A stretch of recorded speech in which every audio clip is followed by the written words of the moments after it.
perfect team. We gotta stay together. Good or bad, just like Al Green. You're my best friend. I know I can count on you. You complete me, made for me. This is how it should be. Whoa, whoa.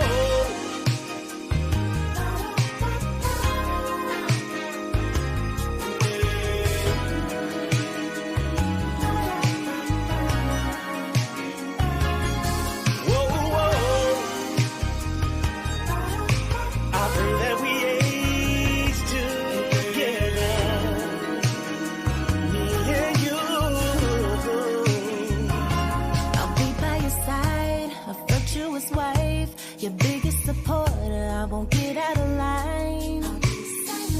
Your possession, you give. Mother at home, teach the kids. Yeah, you're my best friend. I know I can count on you to lead me. You complete me. This is how it should be.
Now listen, I know things not gonna always be perfect, but we gotta pray, we gotta fast, we gotta do whatever we gotta do.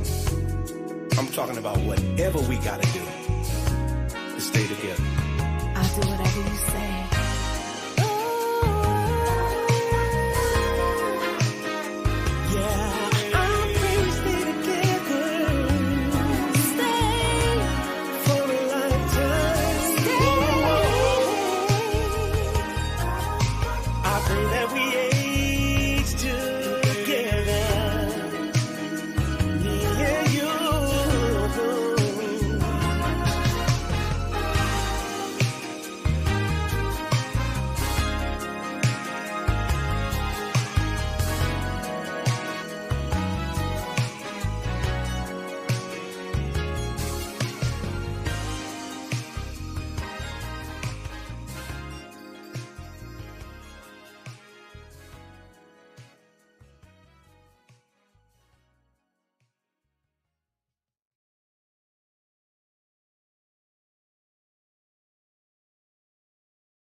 nothing without you. Your ways I can't comprehend. When my face starts lacking, you reach down and take my hand. I keep my faith up. Devil out there lurking, build my spirit up. And when I'm feeling down, open my Bible up. I keep my patience. Don't leave me lonely, stay beside me. Have my back when I'm lacking, I'm fighting daily. This the price of the battle, I gotta endure to the end. A crown I'll achieve if I deny sin, yeah. Walk with me and hold my hand. Your ways I can't comprehend, cause a man's goings are the ways of the Lord. Give me light so my eyes can see. Take my hand, Lord, walk with me, cause a man's goings are the ways of the Lord. I did not know this. You walk with me through crooked ways, yeah. Your word keeps me focused.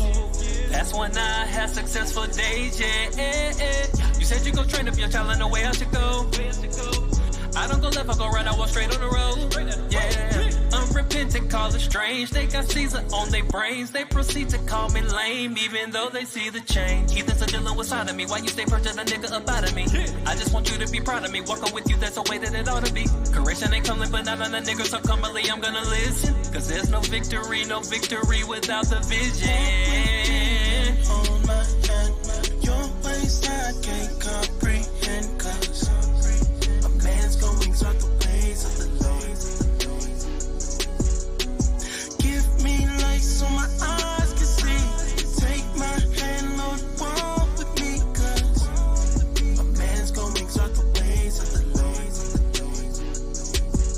Show me your mercy, Lord. Give me your mercy, Lord. You changing my path and making it straight. You made me your man, you're making it great. Consider my works to equal my faith. The kingdom of heaven, I know it awaits. I'm willing to battle whatever it takes. I'm willing to battle whatever it takes. When it boils down to my world crown, I don't play around. When I went astray in my sinful ways and you stayed around. How can I admit it? All of the sins I committed. How can be utterly finished? That's why you be seeing me yelling the spirit. No matter whoever I'm yelling, let's get it. So don't be offended. I switch up to a different mindset. I show my people how to find rest, but they look at me like a crime threat. Every day that I wake up, I'ma shape up till the day comes. Ain't nobody gonna break up what he made up since day one. I'll praise the Lord. Walk with me and hold my hand. Your ways I can't comprehend, cause a man's goings are the ways of the Lord. Give me light so my eyes can see. Take my hand, Lord, walk with me, cause a man's goings are the ways of the Lord.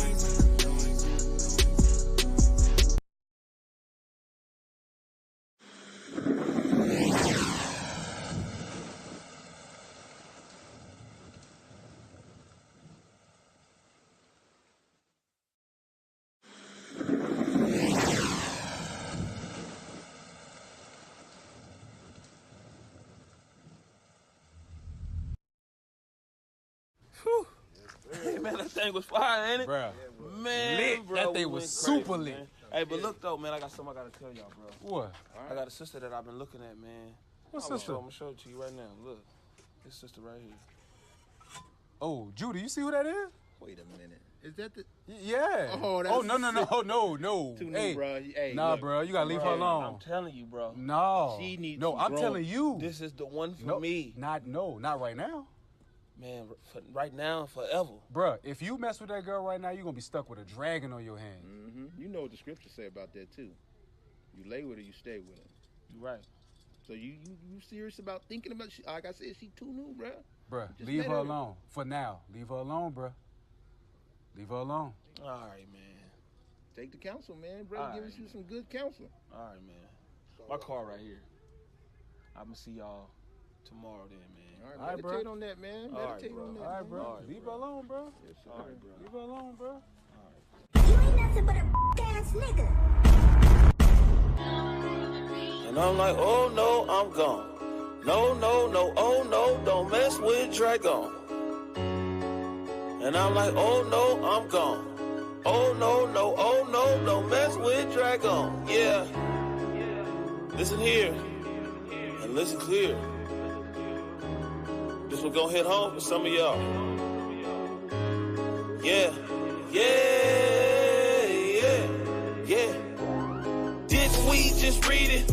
No, I'm not conceited. If it ain't about God's laws, like Michael, just beat it. You stiff neck and I see it. If it's in the book, then it's needed. The wicked fleet with number 2, so sit down and just eat it. Most High said keep it. You out of order, just speaking. Against his law, can't pull it off. You unbelieving, I'm leaving. It's that time and that season. You lying for no reason. Me, the vile woman, please. That is treason, yeah.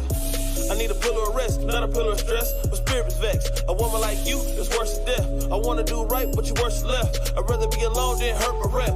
Temptation hard, gotta watch my step. You gotta watch your step, yeah, watch your step. I'm coming for the kingdom, that's life and death, yeah. You say you don't clean, girl, that's out. So please pass that tea, hit the side and get out. One again. You say you don't clean, girl, that's out. So please pass that tea, hit the side and get out. And I'm like, oh no, I'm gone. No, no, no, oh no, don't mess with Dragon. Mess with Dragon. And I'm like, oh no, I'm gone. I'm gone. No, no, no, oh no, don't mess with Dragon. Mess with Dragon. And I'm like, oh no, I'm gone. I'm gone. No, no, no, oh no, don't mess with Dragon. Mess with Dragon. And I'm like, oh no, I'm gone. I'm gone. Oh no, no, oh no, don't mess with Dragon. Tell me how that fire feel. Didn't listen, now Dragon live inside your crib. Your show is scheduled to start in 38 seconds. Don't perceive the things I'm saying strange. Play the game, you got yourself to blame. We try to tell you don't focus on the frame. The picture perfect dame, a serpent man. Got horns inside the brain, it's such a shame. Was hoping she would change and still remain. Before she crazy, now she plain deranged. Laughing stock is what you done became. Hit because you're burning, now you flame. Dragon lady acting so unhinged. Heard you had a fight and blows exchange. And all because you couldn't show restraint. Wow, it's amazing what could happen when you don't prove somebody. Your show will go live in 5 seconds. 4, 3, 2, 1.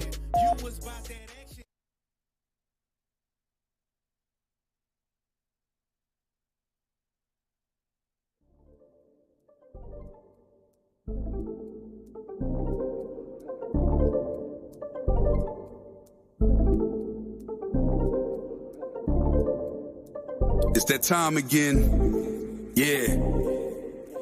Ya es la hora. You know, power hour. Ponle atención, class is in session. Tune in for an hour, maybe more, that's a blessing. Learn from the captains and the leadership. Bleed from religion, cause them churches never teaching shit. Everything you learn for your benefit. Line upon line is a requisite. Never take a deficit, yeah. That mean you take a loss if you stray from the way.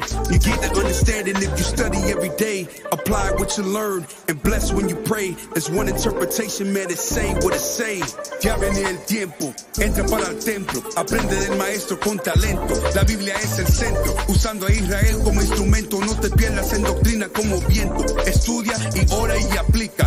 Tiempo para Dios, ven, hace una cita. Escritura dinamita, morenos y hispanos israelitas. Oye cómo explica Israel unido en Cristo para la vida, nunca se divida. Tune in, it's the power hour. Learn your family history, don't be a coward. Yeah. Tune in, it's the power hour. I said learn your family history, don't be a coward. Yeah, history to learn. It's the power hour. The 11th hour. Tune in to your history. You know it ain't no mystery. Power hour.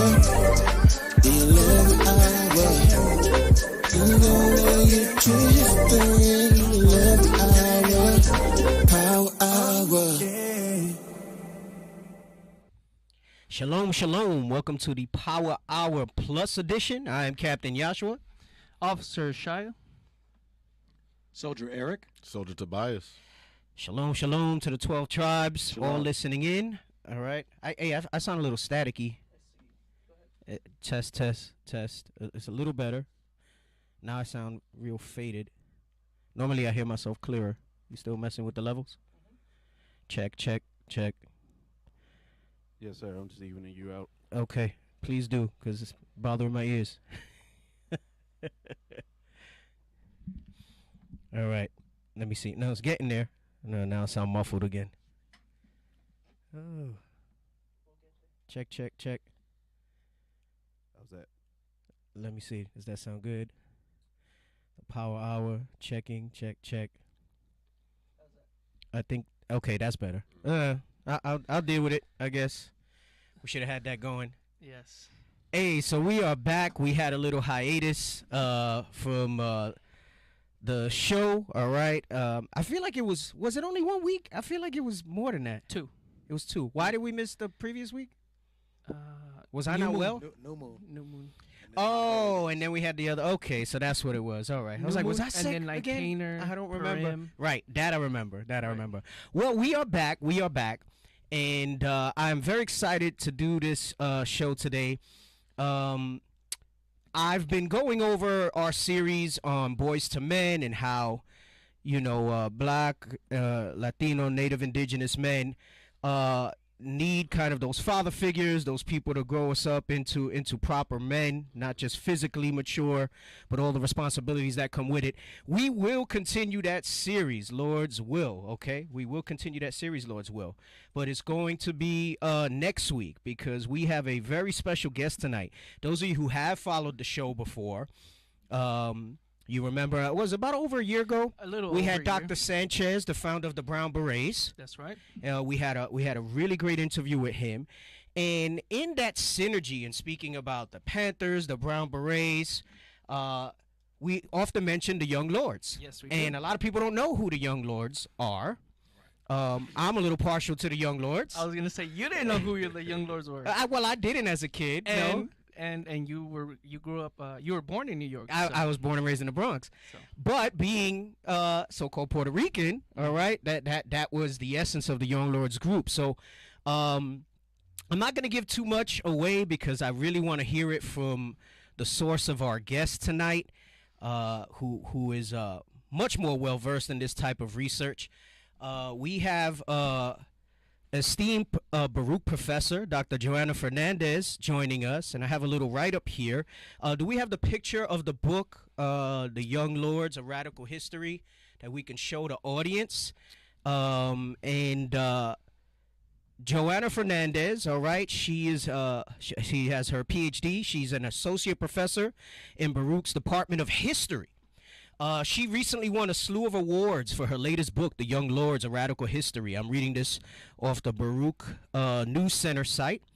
At their annual meeting in mid-April, this is from 2021, I believe, the Organization of American Historians announced that Dr. Fernandez was the recipient of 3 of their top book prizes, including the highly prestigious Frederick Jackson Turner Award, which is given to the author of a first scholarly book dealing with some aspect of U.S. history. Because make no mistake about it, groups like the Young Lords, the Brown Berets, that's history. That's not stuff that is necessarily taught in your typical school programs, but it is important history to understand kind of the journey of our people in this country.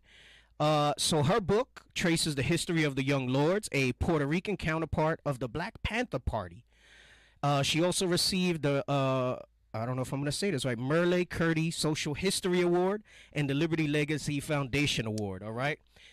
Brothers, zoom that in. Brothers, let's zoom that in, all right? So, I'm not going to keep going on and on. I know you zoomed it in. Go up to the book so they can see the title of the book. And without further ado, I'd like to welcome you, Dr. Fernandez, to the show. We thank you for joining us tonight. Welcome. Thank you so much for the invitation and for that wonderful introduction. Credit where credit is due. In doing some research on you and reading this background, we're very excited to have you here and have a source that's done research, because a lot of times we live in an era of where kind of everybody has a platform because of social media. It's so easy for information to flow so freely, and you don't necessarily know if it's the correct information that's flowing out. So to have someone with your credentials who's done the research, and I would imagine what's a labor of love to put a piece like this together, it's for me going to a stronger, more reliable source in getting some of this history and some of this information out, especially to the newer generation. I'm in my 40s. the Young Lords, I think, so I was born in '77. Their activism kind of died down a little bit from what I understand around then. So I had a familiarity with them as I got older and started kind of looking at the various struggles and things that we deal with as Latinos, and knowing that there were groups out there that also fought during those civil rights movements. But I don't think a lot of the current generation does understand that. And, you know, as we have some of the questions and we'll see where the dialogue goes, clearly we can discuss that more. But to me, this is some important history. I think it's something that the media doesn't really cover as much, especially when it comes to Latinos. The different things and the different plights that we've dealt with, and how we were also part of the afflictions that were going on during those civil rights era, and even today in many respects. So again, thank you for being here. I don't know if you have any opening comments you'd like to say. We have I don't want to say a ton of questions. I don't want to scare you off. You mentioned that it was a labor of love, and that's exactly what it was. I started writing about the Young Lords in the 1990s at Columbia University. And my getting maybe. I'm sorry, Doctor. I don't know. Is that us? It's a little choppy, the connection, Doctor. So I don't want us to miss anything you're saying. I heard you started writing in the 19, and then it kind of trailed off a little bit. Is that our end, the connection? All right, we have the producer checking our end to make sure. I have all bars. Yeah, so maybe it's our end. He's just gonna double check. I just don't want us to miss anything that you're saying. And I'm glad you're going into this, because my first question was going into what inspired you to write this book. So we're already kind of flowing the way we need to flow. So just give us a moment so we can check this. Right. And I apologize for the technical difficulties. No problem. Would it help if I had an earpiece? No, I hear you clearly. It feels like it's some distortion, you know, like when you're on a cell phone and it just kind of breaks up. Right now, you sound great, so I'm not sure. I just want to confirm with the production team that they're okay, so we don't miss anything that you're going to say. Yeah, we're good? Okay. All right, so we were talking about it being a labor of love. You started to say when you started researching for this book. Please go right ahead, Doctor. Right. So I started doing the research and writing about the Young Lords when I was a graduate student at Columbia University in the 1990s. And nobody knew anything about the Young Lords. They're kind of sexy right now within a layer of the academy, and folks are beginning to find out about the Young Lords. But when I decided to write my doctoral dissertation on the Young Lords, my professors knew nothing about this, and they looked at me like I had three heads. The young who? So it wasn't easy. And it took decades, really, to bring together an arsenal of research to write this incredible history. And I felt that I bring the arsenal on, so that book would be embraced by the history profession and by the academy. And I think I succeeded. I never in my life imagined that I would get the Frederick Jackson Turner Award. That was not part of my just thinking. And when I was told that, I remember I was in the Dominican Republic driving to the capital from the northeast of the island, and I opened an email while I was driving, and I had to stop because I was like, wait, what? This is like Mr. White Man Award with Mr. White Man Historian Award. I'm glad you said it, because I was going to say it a little nicer than you, but I'm grateful you're being so frank. You know, this is the type of award that I would imagine many of our type of people, you know, would. It's not something that's synonymous with us. This is, again, something that, you know, in academia where we're underrepresented in a lot of areas, but academia is one of them. And for you to have an award for something that deals with such a radical group and what they stood for, Obviously in the world of the white man and the white in academia, it's definitely somewhat surprising in that regard. But also, like you said, I mean, you're talking about from the 90s you started doing all this research. I mean, that's incredible. It's almost 30 years in the making then. Yeah, I interviewed approximately 100 people for the book. Wow. And I scoured the archival libraries. I think I found everything there was to be found about the Young Lords. And I took my time. You know, I decided that this was going to happen on my timeline, not on the Academy's timeline for tenure. So I blew all the deadlines within the Academy because I wanted to write this for not just for the Academy, but I wanted to write it for an emerging generation. I think we have you frozen a little bit. I don't know if you can hear us. I can hear you perfectly. Okay, yeah. Again, they're checking again. I'm not sure if we're having some issues with the internet. You froze there for a moment. Maybe should I eliminate my my image, because sometimes that helps. Let's try that for a little bit and let's see if that works. I do like the fact that we can see you though for the engagement part, but if we can't hear you, it doesn't matter if we can see you. So let's try that and see how that works, and then we'll go from there. So you mentioned you did this on your time and your way. Can you go into a little bit about your inspiration, your driving motivation, to kind of not just put this book together, but to do the type of work you do and to educate on the topics that you do? You mentioned to an emerging generation. I'm 100% on board with you with that. I think I don't want to beat down on our generation, but the reality is it's what it is, and I think there's a loss of an appreciation for not that everything's perfect where we're at now, but kind of the people that came before us to get us where we're at today. What was your inspiration? What was your motivation to put this book together and to do the kind of activism and work that you do? Well, I learned about the Young Lords in college. I grew up in the Bronx in the 1980s and 90s. And it took me getting to an elite university to find out about the Young Lords. Yeah. And I was shocked that this was not something that came across my desk in the Bronx, where the Young Lords were active. Mm-hmm. And at Lincoln Hospital, where in fact my father almost died in 1970. Oh, hey, and actually, I believe I was born in Lincoln Hospital. I'm from the Bronx as well. I'm a lifelong Bronx native. I'm here in Phoenix, Arizona now for the past 5 years, but I lived all my life in the Bronx as well, and I believe I was born in Lincoln Hospital. So yes, the Young Lord occupied Lincoln Hospital to call attention to the horrific conditions under which Black Americans and Puerto Ricans were getting medical care. Mm-hmm. So, and this was where I grew up. So I was just beside myself, and I decided to go to graduate school rather than law school, not really knowing what that entailed.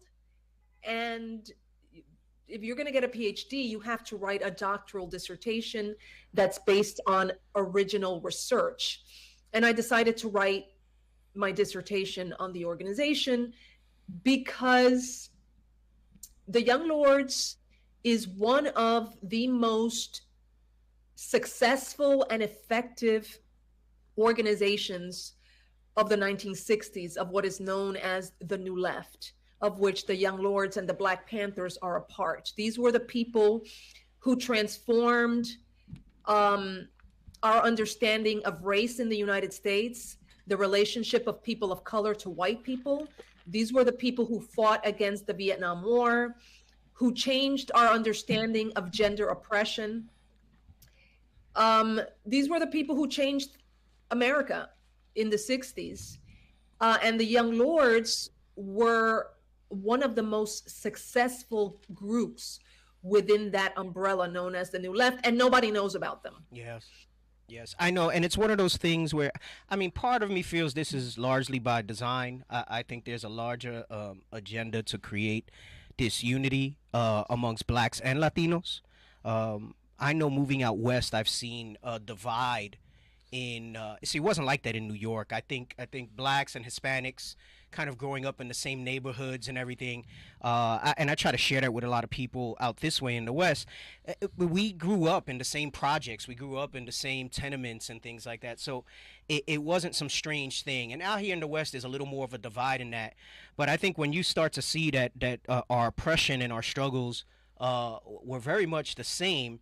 I think that's important information to bring to light nowadays, and I think the media, by and large, kind of throws that under the table. They'll highlight what they do and what they can, I guess, in terms of dealing with so-called blacks, but you don't see a lot of that stuff come to light when it comes to Latinos. And I say that because the Black Panthers are famous, and you see a lot of works on that. And what was the movie just recently? What was it? Black Messiah. The Black Messiah. Judas and the Black Yeah, Messiah. Judas and the Black Messiah. And they had like a little snippet there where they spoke about the young lords. And I had an awareness of it. I'm like, gosh, see, that's like the most kind of attention that like the young lords would get in that regard. And then nobody really knows what was behind that. You'll often hear they were like the Puerto Rican counterpart of the Black Panther Party, but what does that really mean? Hopefully you can shed some light to our audience today on that as we continue on with the interview to talk about those type of things. So I appreciate your emphasis on showing how it's almost like a hidden history. I'm sure like a lot of our audience might be familiar with the name because we've spoken about them on the show somewhat. But there's not a lot of literature on them. You'll see maybe a wiki article. You might see an obscure news article on the web where they speak about a history of it, but you don't really see too much about it. I will say I purchased your book when I knew we were doing this interview in Kindle format. I've not got to read it yet. I was hoping to read it before the show so I can speak more to excerpts from the book. I have not done that, but I'm very much looking forward to it. And then, kind of maybe do a deeper dive, after the fact on the show and then having your insight in it. So one of the things I gather is your motivation was that this hidden history piece of it, kind of bringing it else. Were there any other factors because for 30 years to research this and like you said, to make this your thing, like there had to be some drive, that said, hey, I need to bring this to light. People need to know about this. Itself was an incredible story. The person who's highlighted in the film you referenced, can you hear me? Yes. We lost you for a second, but I think it's just going to be kind of what it's being with. Well, maybe I should do this. Yeah, it was a little better that way. Yeah. So the person who was very briefly highlighted in the Black Messiah film about Fred Hampton is Cha-Cha Jimenez. Yes, correct. Yep. Cha-Cha Jimenez was a gang leader of a gang called the Young Lords that formed in 1959. He was caught up in recidivism, in and out of prison as a teenager. And in 1968, when Martin Luther King was assassinated, he happened to be in a Chicago prison and was radicalized by the moment he started reading. And when he left prison, he decided to transform the Young Lords, the gang, into a political organization. And while in prison, he would hear on the radio reports on the Black Panther Party. And since the Black Panthers fought the police, he felt that that's something that the gang would understand. And so he set out to learn about the Black Panthers. He met Fred Hampton and the leader of the Chicago chapter of the Black Panther Party. And Fred Hampton's meeting Cha-Cha Jimenez was the linchpin of his Rainbow Coalition, a coalition that included Puerto Ricans and Mexicans in the Young Lords, Black Americans in the Black Panther Party, and poor whites from Appalachia who had migrated to Chicago and were in a group called the White Patriots. And this was a coalition, the Rainbow Coalition, across lines on the basis of shared cause interests. So the story I tell in chapter 1, it is a Herculean effort to transform a gang into a political organization. That is precisely what happens in Chicago. Cha-Cha leads that effort. Fred Hampton and other Black Panthers are involved in the process. But it ultimately takes the killing of a young lord by a cop, undercover cop, to really politicize and transform the rest of the members of the Young Lords. So that is an epic battle that I thought was worth telling. Few people know about that story. Cha-Cha Jimenez told me in numerous interviews I conducted with him that they were involved in desegregating beaches and playgrounds in Chicago. They were not part of the civil rights movement, but in Chicago, Puerto Ricans were persecuted by white gangs. And at some point, Puerto Rican and Mexican youth decided that they were going to stand their ground and fight for their turf and literally desegregate the beach and the playground. These are incredible stories that you don't think about when you think about the civil rights movement. So you mentioned that, you know, the Black Panthers kind of help support based on Cha-Cha's studies and him being aware of it. To what extent do you know, or did you find in your research, what type of support were they giving? Because obviously the Black Panthers were structured, organized. They were able to move so-called minorities in a way that seemed intimidating, definitely to white America, but when you're trying to make aggressive moves, sometimes you have to maintain that type of aggressive posture to transform the minds of the people, right? There's a form of rigidity. There's a form of discipline that needs to be there in order to move as one unit. I see the Black Panthers as kind of excelling at that at the time that they were there. What specifically did they kind of bring to the table in helping Cha-Cha and kind of advising him on bringing and converting the gang, like you said? Well, I think it's important to consider that what the Black Panther Party did was that it established a model of organization for others to follow.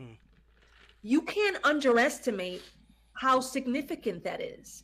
They had a model that worked in integrating people who were not political and putting them through a series of political education workshops and transforming them very quickly. So that was the model that the Young Lords adopted. One of the things that Cha-Cha did was that he was interviewed by the Black Panther Party newspaper about his trajectory, and that interview was published, right? And Puerto Rican kids in New York read about Cha-Cha in New York. So, and when they heard about Cha-Cha, these Puerto Rican kids who were reading the Black Panther newspaper, they decided to immediately go to Chicago to meet him. Cha-Cha also was sent to Oakland to be trained by the Black Panther Party leadership and headquarters, which was situated there. And it wasn't only the Black Panthers who helped train Cha-Cha and other Young Lords. There were other socialists who understood the significance of this experiment of turning street people into a fighting revolutionary unit. And there's a group called LADO, the Latin American Defense Organization, that formed in Chicago after the Puerto Rican riots in that city in 1966.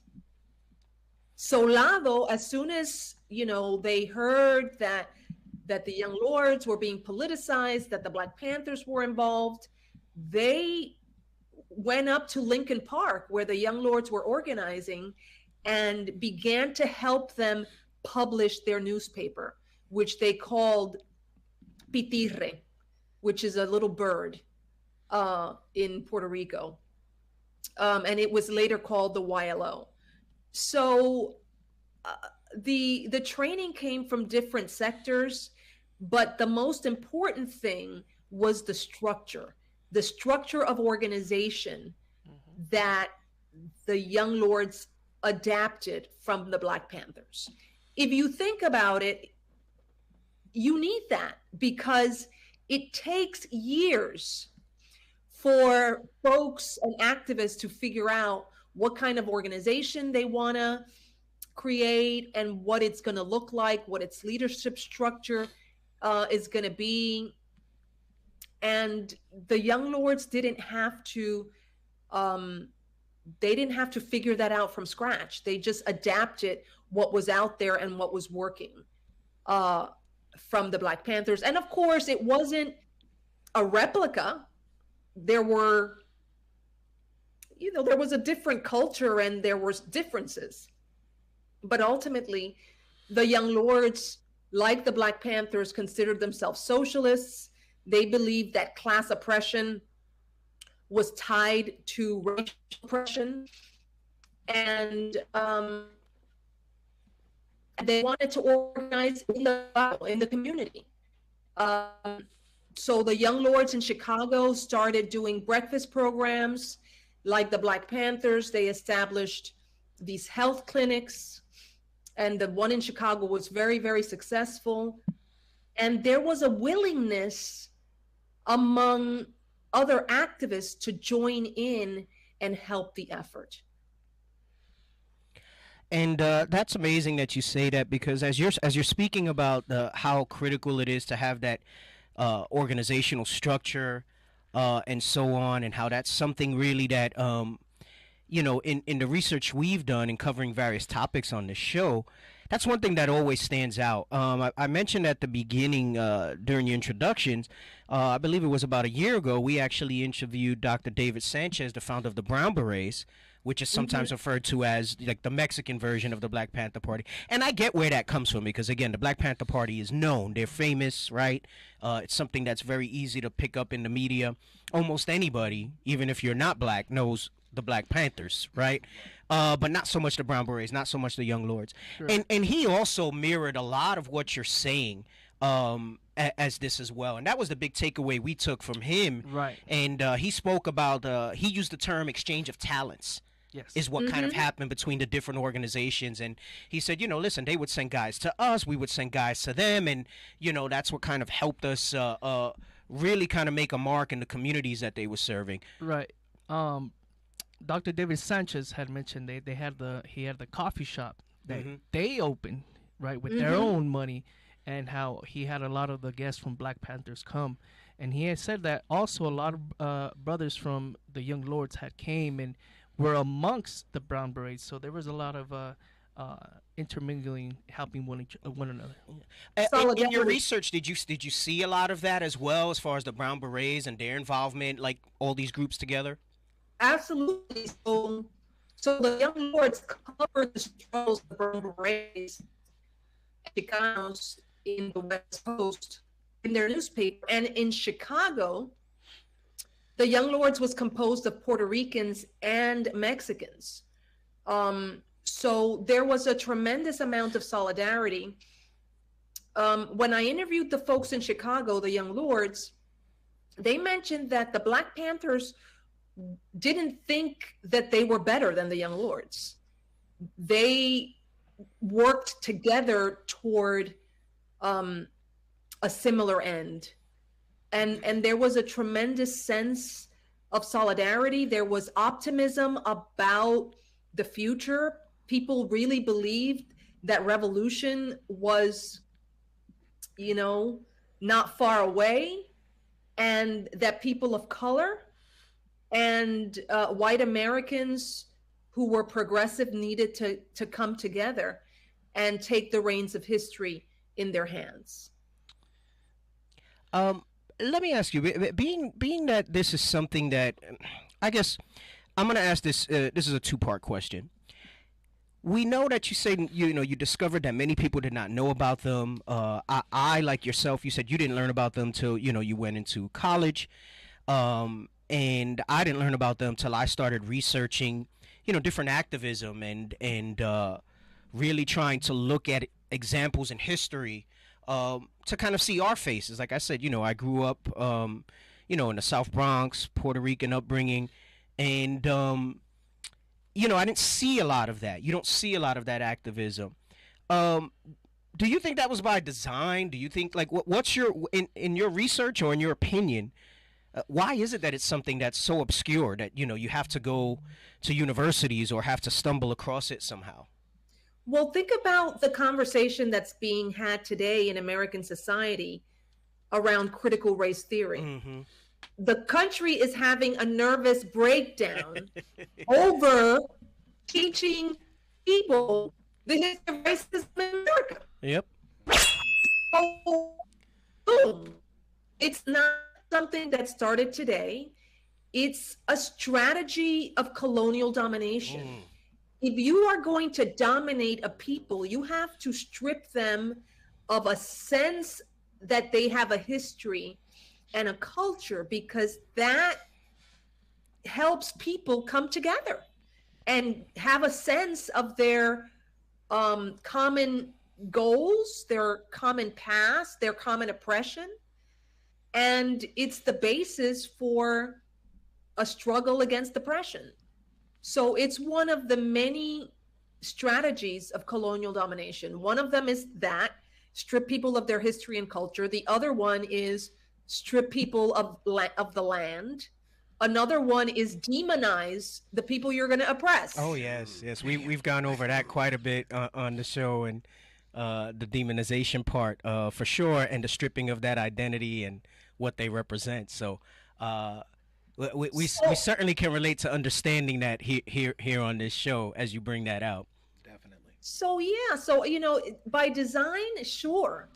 I mean, the textbooks of high schools are written literally in Texas. Texas has a monopoly on what goes into textbooks that are used across the country in middle school and high schools. Need I say more? No, and I mean, and that speaks volumes. I mean, I think in Texas, I don't know if it passed. They were pushing hard for legislation where you would not teach the slave trade anymore in school. Correct. Critical race theory. Yeah, well, she mentioned that about the critical race theory. But even before they started with the critical race theory as the title for it, it started with simply removing it from the textbooks at all. Yeah. Right, so, the 1619 project. Yeah, exactly. and them being so diabolically opposed to it, you know. And so with that being said, and we know that it was by design, this is the second part to my question. What, if any, challenges or external forces or factors did you face in bringing the book to light and getting it published? I didn't, to tell you the truth. Okay. My professors at Columbia, where I wrote the dissertation, encouraged me to write the history, but they didn't know the history themselves. There was no literature. Mm-hmm. So if I encountered obstacles, it was finding sources. But I turned myself into Inspector Gadget, and I found everything there was to be found on the Young Lords.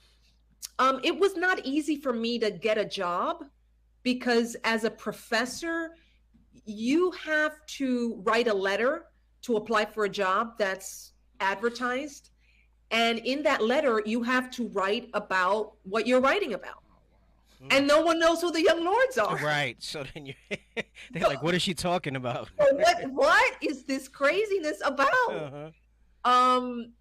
So I had to figure out how to make the young lords, how to talk about the young lords in a way that would make sense to the people who were reading my application.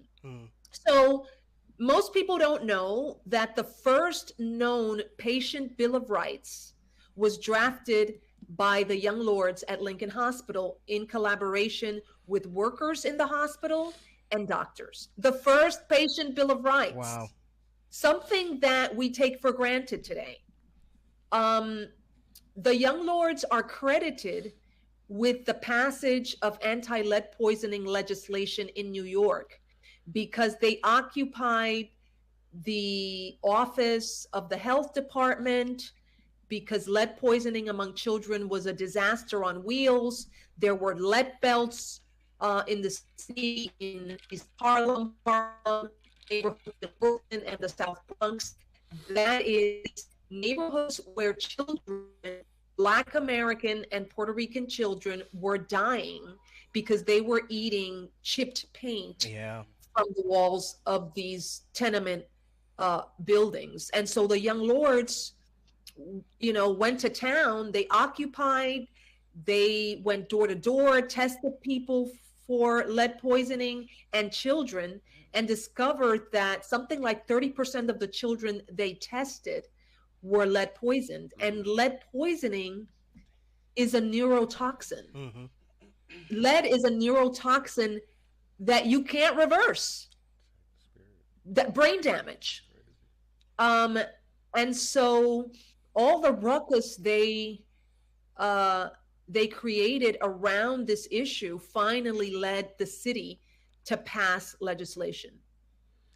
And I found out about this by going to the Municipal Archive of the City of New York, which is one of the major libraries that collects information about the city. I literally just went to a folder called lead poisoning, and in that folder, I found, this is before Google, I found an article published by the Journal of Public Health in which it credits the young lords for the passage of this legislation. Wow, that's something. And you have that in the book, right? Because I may use that in a future show once I read the book. So. Right. It's in the book. It's in the book. And then I went to the papers of the mayor's office, the John Lindsay papers. And I found the young lords there because the mayor's men were meeting with the young lords to get them to get the young lords to abandon a church that they occupied and the hospital and a whole bunch of other interactions they had with the young lords, including mimicking their work and trying to essentially co-opt the radicalism and activism of the young lords. So, everything that you're saying as our audience listens, as we hear this, it doesn't sound like it was a bad thing, right? Radical has such a negative connotation in its definition. But when you look up the definition of it, it's really just going into advocating, obviously, quite strongly, quite passionately, for complete change, right?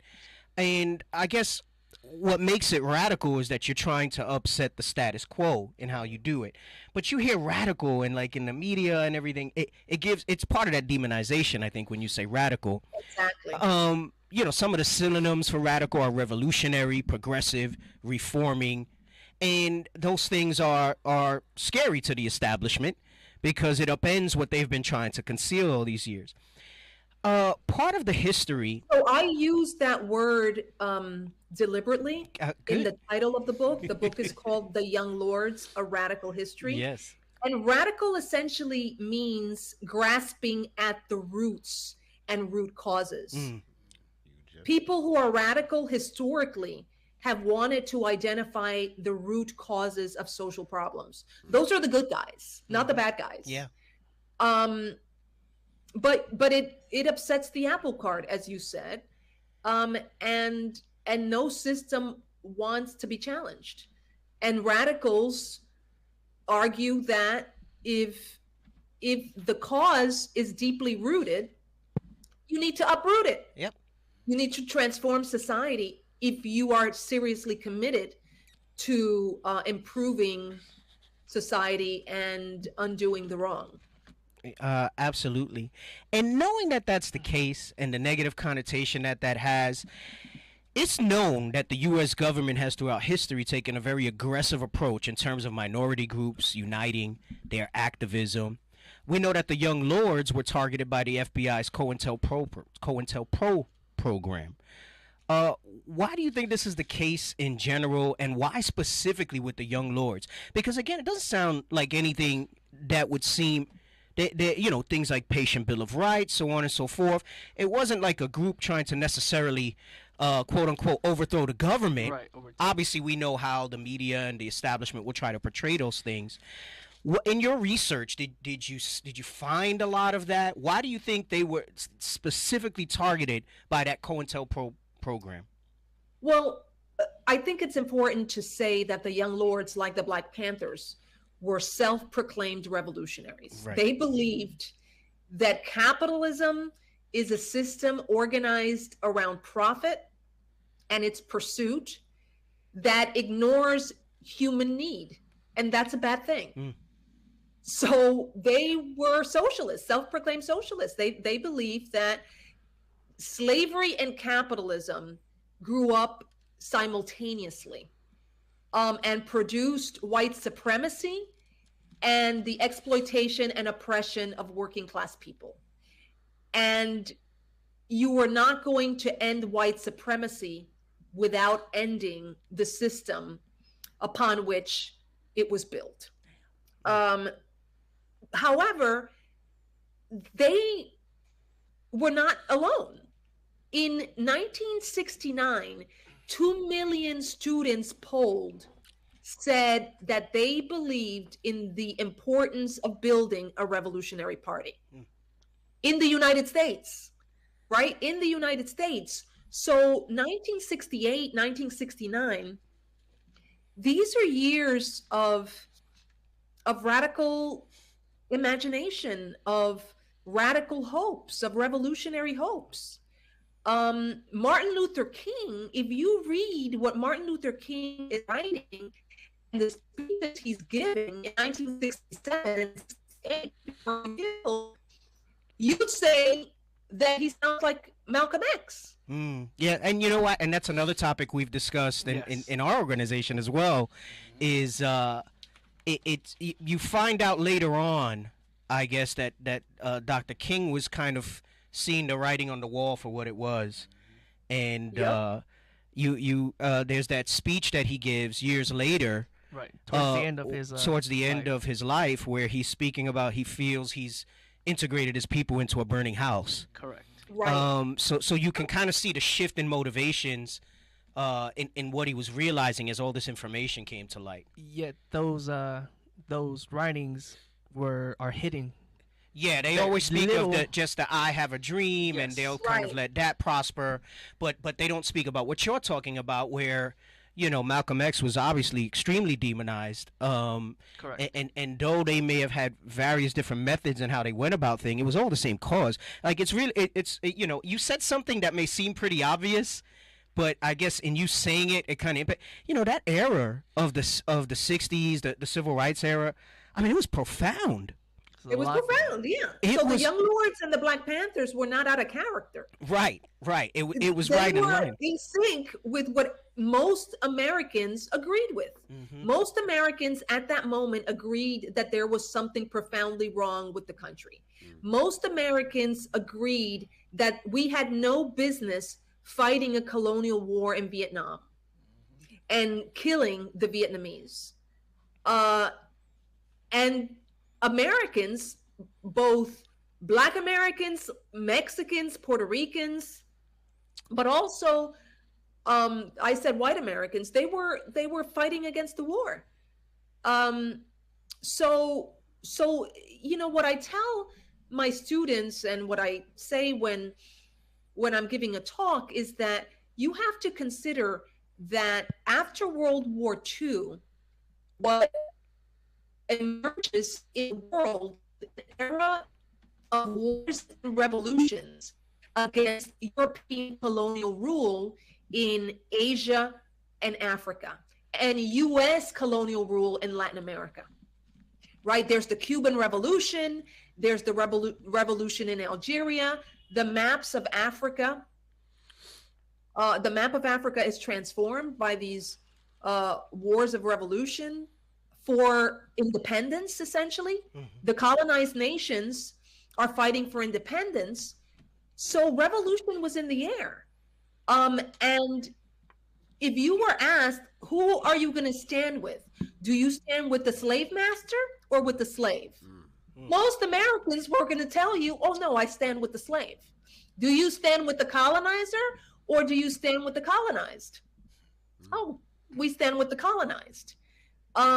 Because these movements and these revolutions established a new value in society, and that's to fight against oppression.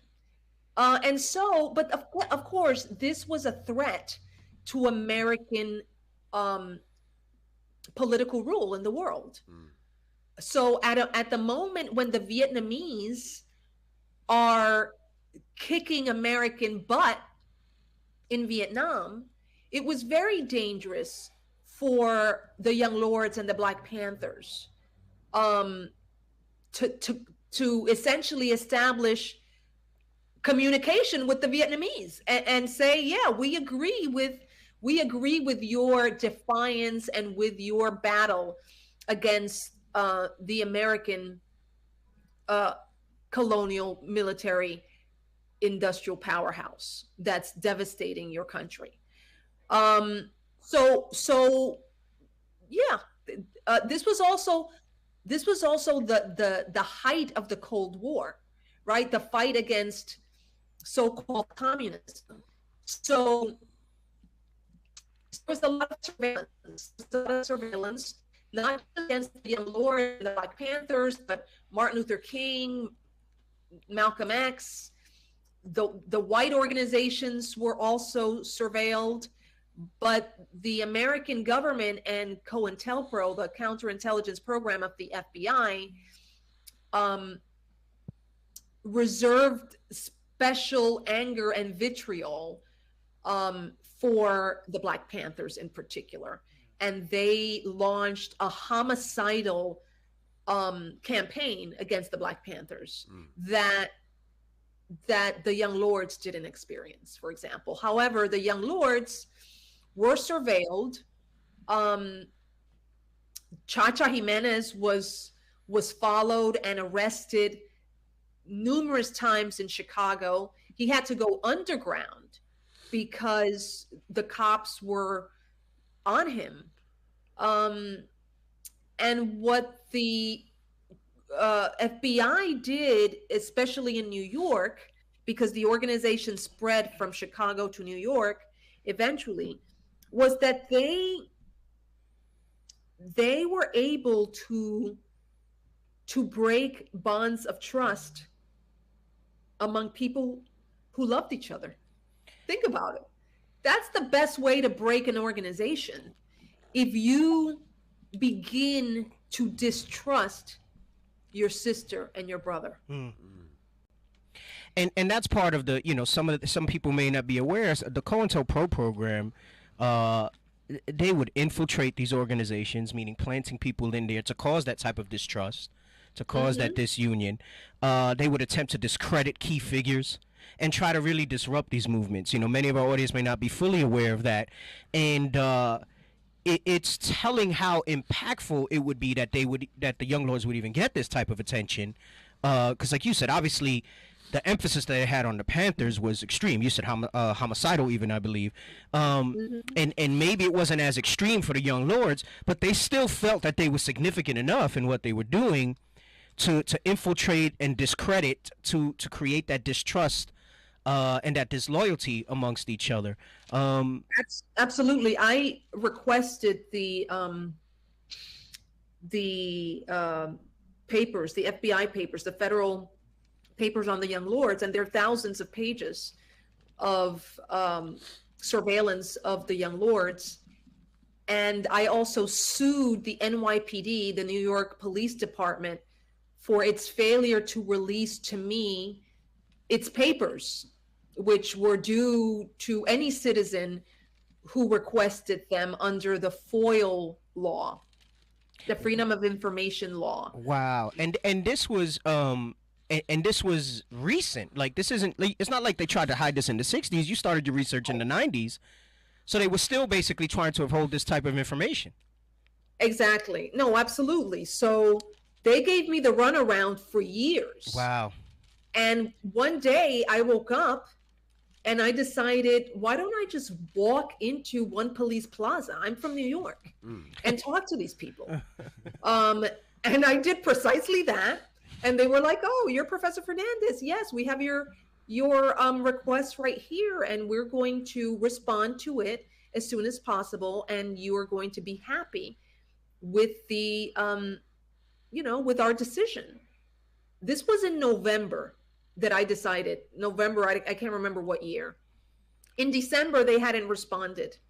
I call them, and they were like, yeah, we're going to get to you. I get a letter in April that says that they're going to dismiss my request on the basis of a technicality. Oh, God. This is after years of back and forth letters. I mean, so many things were happening in my life. I was also involved in the case of Mumia Abu Jamal, the political prisoner. Yes, I read about that as well. I made a film about the case. I mean, I was taking time at Brook. I would have needed a research assistant, at least part-time, to keep track of the letters that I had to write and that they were writing to me, the NYPD. So I just got pissed off, and I borrowed money, hired a lawyer, and sued the NYPD. Oh, wow. Wow. And I was just pissed. I was just angry. And it turned out that I was the first person to sue the NYPD following a ruling in 1985 that asked the NYPD to deposit all of these surveillance files with the Municipal Archive of the City of New York, which they never did. This is the famous handshoe law. So, so then the New York Times, everyone and their mother wanted to interview me. I was like not ready for prime time. I would just sue the bastards because they pissed me off, and they were so disrespectful and duplicitous. So in the end, my suit led to the recovery of over 1 million surveillance records. Wow. Of the NYPD, by the NYPD of New Yorkers, including those of Malcolm X. Wow. So it wasn't only the FBI. If you think about surveillance is a local job. The FBI is a federal institution.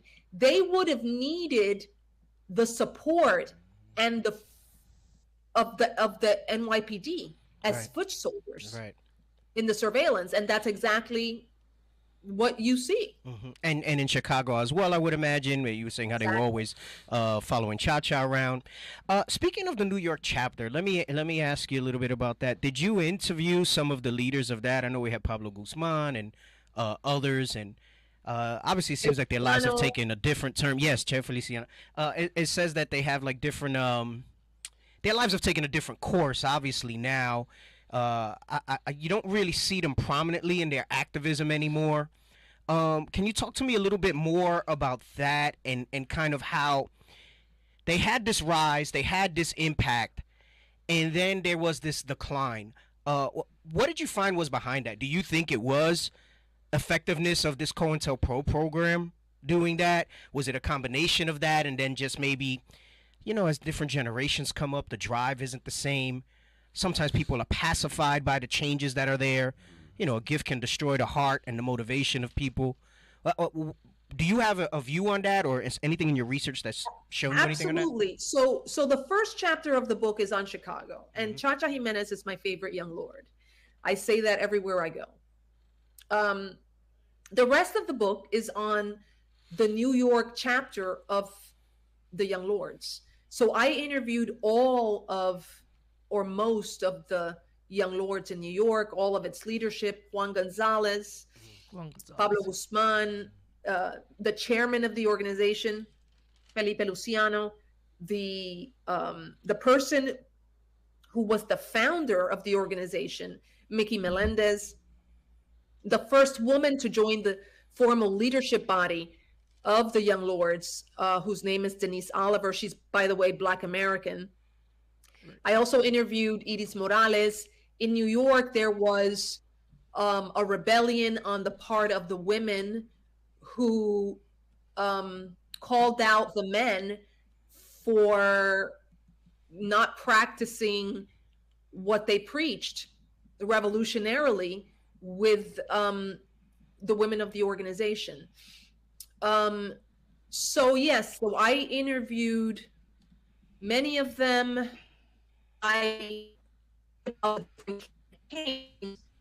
And you ask what happened to the Young Lords. The Young Lords, like the Black Panthers, like the New Left, like so many other groups, are a product of a period. And a combination of forces led to the decline of these organizations and the activism of its members. Definitely, they were debilitated, devastated, and dismembered by COINTELPRO. Like COINTELPRO left the Young Lords on its last hair, for example. Yeah. In 1976, COINTELPRO was all over the Young Lords. But what else is happening is that the mass character of the movements subsides. There's an ebb and flow to social movements. Yeah. They're not forever. Think about Black Lives Matter. You have a window of opportunity within which to strike and win reforms. And if you don't capture that moment, it's over. But that doesn't mean that the movements and the people who led them are not important. Movements are not judged by the length of time they're around. They have to be judged by the kind of change they produced. Right. The Young Lords weren't around for long, but they accomplished a lot. So a combination of forces, COINTELPRO, the movement's broader decline, and the rise of conservatism in America in the 1970s and 80s, and incarceration replaced those dreams of these radicals. There was a concerted effort on the part of the American government to redirect American society and assert its power. And it did that through the elimination of the social safety net, which it replaced with the building of prisons on a mass scale. Yeah, and that's even its own topic by itself. We've also spoken about that. You know, I even had a professor when I'm a CUNY graduate myself, but in allied health. But you know, I remember having a sociology professor in particular, and it was kind of astounding to me because I believe on the first day of class, he was going into, and especially Hostos being in the Bronx, very heavily minority, so to speak, in there.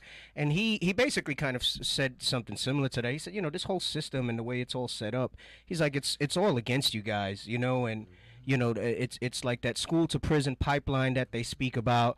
And his emphasis was to tell us, you know, to take very importantly and very seriously what we're embarking on in, you know, trying to get our higher education and to be impactful in that, like, you know, kind of letting us know the deck's stacked against you. But you mentioned the prison thing, and again, I know that we can go do its own thing with that and how Well, that's I think used. what's important to mention is that the Young Lords and the Black Panthers, they were writing about this and talking about this before academics started talking and writing about it. Yeah. They saw the writing on the wall and started, writing about it in their newspaper and giving talks about it. And in fact, the Young Lords occupied a church for the second time in East Harlem in 1970 after one of their members was found hanged at the infamous jail in New York known as the Tombs. And they decided to occupy the church again in protest, but also in protest of the horrific conditions under which Black American and Puerto Rican prisoners were being held. And the exponential growth of imprisonment. Before the American state decided to mass incarcerate or hyper incarcerate people of color, they trained their guns and their prisons on American radicals, right? If you think about the late 60s was one big campaign to free Huey, to free this one, and to free the other one.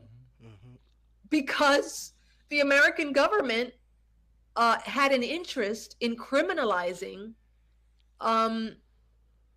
the activism of people who were exposing American empire domestically and abroad. Yeah. And it's interesting because, you kind of see shades of that coming to light again now. I wouldn't blame it on any one individual, but, obviously you had the Trump years, and him being so outspoken in regards to that kind of gave, I don't want to say gave rise, but kind of shed light on a lot of that attitude still being in the country. And I think that ignorantly, a lot of people would look at it and say, we're past that. But it seems like it's been made more evident that if anything, it's almost even worse. And again, because of the way, at the speed at which information spreads and how easy it is for people to communicate and organize. And, you see specials on a lot of these white supremacist groups rising and things like that. But it seems like the government is, on the surface, you see the face of it saying one thing, but obviously you still see issues, is my point. And I feel like, in that regard, do you think like there's a place for movements like that? Like, the Young Lords obviously had their decline, the Brown Berets, you have the new Black Panther Party, but, you don't really see much going on there, maybe different ideals and so on, not the same type of convictions perhaps. Right. What do you see now for like this generation as far as that activism, how's the agenda changed with the times?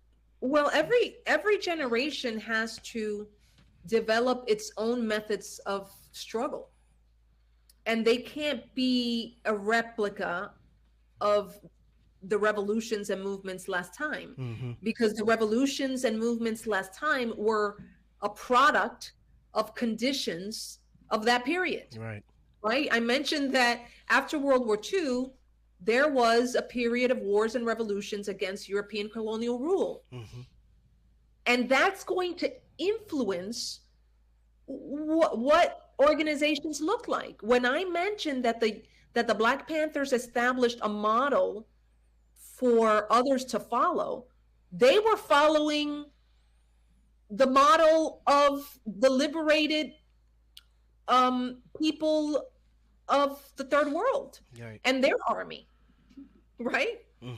If you think about the structure, and I write about this in the book, like I outline what the structure of the organization was like.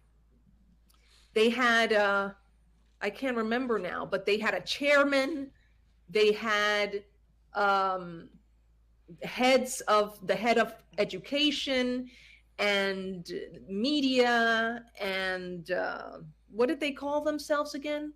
Lord Jesus, I wrote an entire book about this, and I can't remember now. Well, it's a lot of information that you gathered. It took about 30 years Right. almost.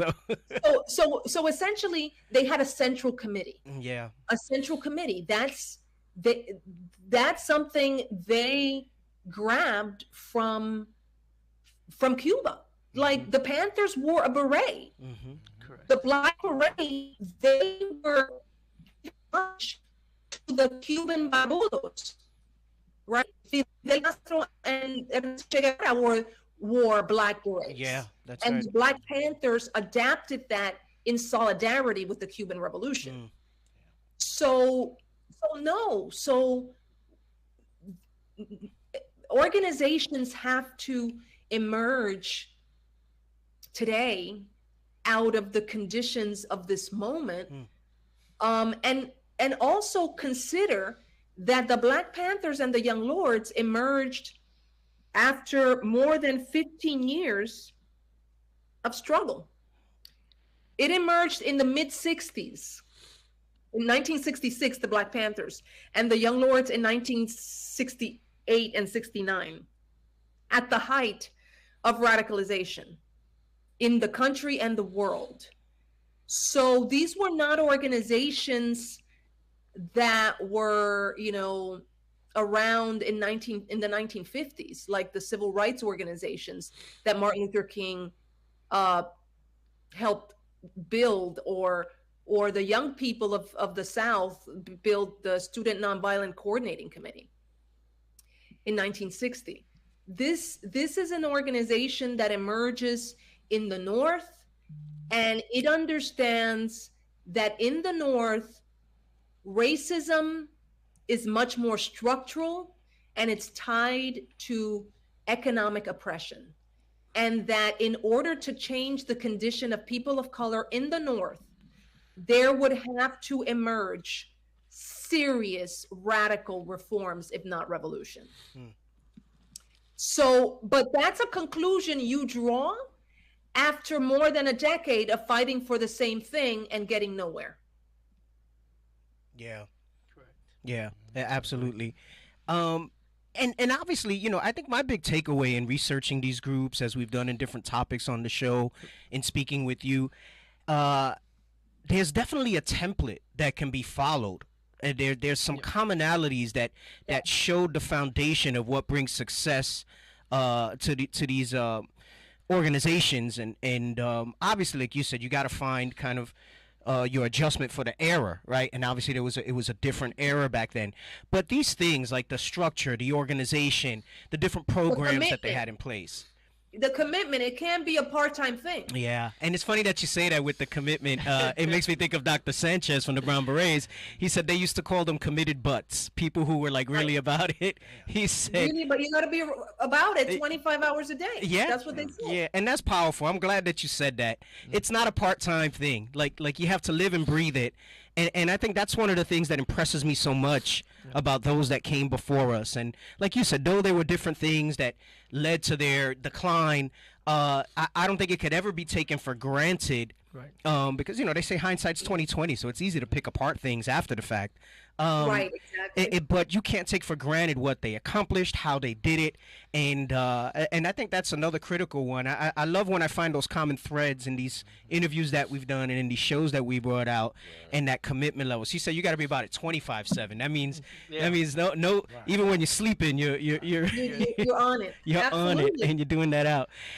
Let me ask you this. What are some things you think our people can do in these times to engage more with their communities and bring more light to the issues our people still deal with in these times? I think the most important thing is to not stand as an individual. You got to join an organization and you have to build something. You can't go against the system solo. And it's not about you. It's about collective action toward the transformation of society. And it's about developing a strategy, right? That's what these organizations were about. They had a strategy. They had a theory of revolution. Yeah. They studied and read, and debated. So I think the most important thing is to find out who you want to hang with, who thinks the way you do, and build with those people. The system is designed to make us cynical and to encourage us to give up. We're more likely to give up if we take, you know, this on individually as an ego thing. Right. No, this is a long-term struggle, and we want to pass the baton on to a different generation, and we might not see drastic change in our lifetime, but wherever there is inequality, eventually there is uprising. That's right. That's right. It's almost as a necessary. It's a necessary thing. Like that opposition rises against it. So. Yeah. You have something you wanted to say, Ashaya? You have something on your face. I know you had some questions. I did have. I'm here talking and asking all the questions. You had some questions for the doctor. And let me just take a moment to cue this up in case people do want to call in. The call-in number is 516-531-9797. 516-531-9797. If you have questions for us or for Dr. Fernandez, by all means, you can call in, ask your questions, and, you know, let's take advantage of this opportunity that we have to gather this type of information. Yes. What do you have, Ashaya? I am so mind blown right now. This is great. This is awesome. This is exactly what we do on this radio show. We interview people who about this, right? So you said that you Chacha Jimenez is your favorite young lord. Was there anything anything that stood out that he said that you every day that you think of that is just something that significant? Significant. Thank you. There's so many things. So many things. I remember the story he told me about integrating the beach with his guys while they were in the gang. Their parents were new migrants to Chicago, both Mexican and Puerto Rican, and they were mild-mannered and, you know, put their heads down and worked and were exploited. But this new generation of young people, of which Chacha was a part, they were not going to bow down to the white supremacy of white workers in Chicago. And there was a new confidence that they deployed. And one day, Chacha tells me, and this is in the book, Chacha says to me, so, you know, we want to go to the beach, but the beach is segregated in Chicago. And for us to go to the beach, we have to go to Carajo Land to go to the beach. But we don't want to go to Carajo Land. We want to go right here, right at the corner. So we decide we're going to go to the beach right now. And they go and they battle it out with the white gangs. And they win. And they desegregate. And after that battle, their parents were able to go to the beach. The things we take for granted. Yeah, you would look at that as, you know, some people might look at it and say, oh, so what's the big deal? They took over beach. But I think just the effort and the result after the fact, I mean, all those little things. It's also about dignity. Yeah. It's also about dignity, like not having to go halfway around the world to enjoy access to the city. Until like, And it's about not being pushed around. Right. Wow. Hey, I know some of the audience is saying that. I know the sister. Well, I don't know if that's I'm assuming that's. There's people who have questions here. You can also type your questions into the chat, and we'll relay them to Dr. Fernandez if you have them. If you can't call, all right. I think a brother there said he had some questions too. So you can type them in. We can read those off as well. I also wanted to mention, I did read in some of my research about there was an emphasis as well for the young lords about the Puerto Rican independence. What association or affinity, if any, was there for Pedro Albizu Campos and kind of what he went through and what he did? We spent a large segment of shows. I don't know if you're familiar with the book War Against All Puerto Ricans. Of course, yes. Yeah, and so we went through a lot of that portion of that book here on the show, and speaking about that and some of the tactics and things that, and again, seeing the organization, the passion, the conviction, and seeing the same way the government tried to derail that and discredit and demonize. The man spent so many years unjustly in prison. I mean, there's photos in the book of they started, some of the experiments they ran on him and things that they did to him. What did you find in your research, like in regards to that type of information? How was that an inspiration for them as well? So in the interview with Chacha Jimenez that was published in the Black Panther Party newspaper on June 7th, 1969, one of the questions the Black Panthers ask is about Puerto Rico and what's his position on Puerto Rico. And Chacha Jimenez says that we need to free Puerto Rico. Puerto Rico is a colony of the United States, and we stand with Puerto Rican independence. And Don Pedro Albizu Campos, who's the father of Puerto Rican nationalism, was someone they read and respected, both in Chicago and in New York. So they were revolutionary nationalists. They believed in the independence of Puerto Rico as one of their major goals. And they also believed in uniting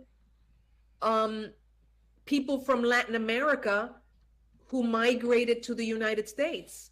And they were the first group to use the term Latin or Latino to refer to people who land in the United States after the United States has either invaded a country in Latin America or helped displace farmers through U.S. economic policy in the region. We went through a lot of that as well with the Monroe Doctrine and, the Banana Wars and the School of the Americas and all the influence that was done in all those regions. And it's to us, it's not insignificant, any of that. All those things we look to as examples as well, because like you said, with critical race theory and them trying to kind of hide them facing basically what the country was built on. Earlier you mentioned the whole capitalism piece, and it absolutely is what kind of drove all this. You talk about manifest destiny and their desire for them to, go into the West, so to speak, starting with the indigenous, the Holocaust of all the indigenous people here, in the land grab and the resource grab. And then when, they came to colonize from Europe and, the free slave labor that allowed them to build this country. And I mean, it's just such a vicious cycle of this that, my point being, Latin America today still suffers from many of, look at Cuba to this day with the blockade. Right. I mean, we did a whole segment on that. We had the blessing of being able to go to Cuba and, kind of reach out to the people there and, kind of do some ministry there and whatnot. And we saw firsthand kind of how it is there and what's going on. And I'm talking about maybe, what was that, like 4 years ago we went? 2018. Yeah, and it was really profound for many of us to see that. But it's like these issues are still there, and the impact of them are still there today. So, starting with that Monroe Doctrine of America being the police of this hemisphere and, just kind of poking their nose and deposing people and proxy wars and all these other things. I mean, there's just so much interconnectivity. I don't want to sound like I'm going off on a rant, but then it also makes me think of Juan Gonzalez and Harvest of Empire. And we went over that documentary on the show and what drives the immigration here, and people thinking it's that, everybody just wants to come here because it's so great. Well, no, you've destabilized our country so badly that, we have no choice but to come somewhere else because of the lasting effects of these things. And so that's really important, because there's a lot of debate about what is it that defines Latinos? And part of what the Young Lords argued is that what unites Latinos is U.S. foreign policy and economic policy in Latin America, which displaces people who are forced to migrate to the United States. That's right. Those migrants are Latinos. That's right. That's right. And then there's that demonization, right, where they're criminals, they're rapists coming here, and so on, that they'll say. And or when Trump said, why can't we get people from good countries and not, part of my language, not shithole countries, right? So, it's like it's alive and well today.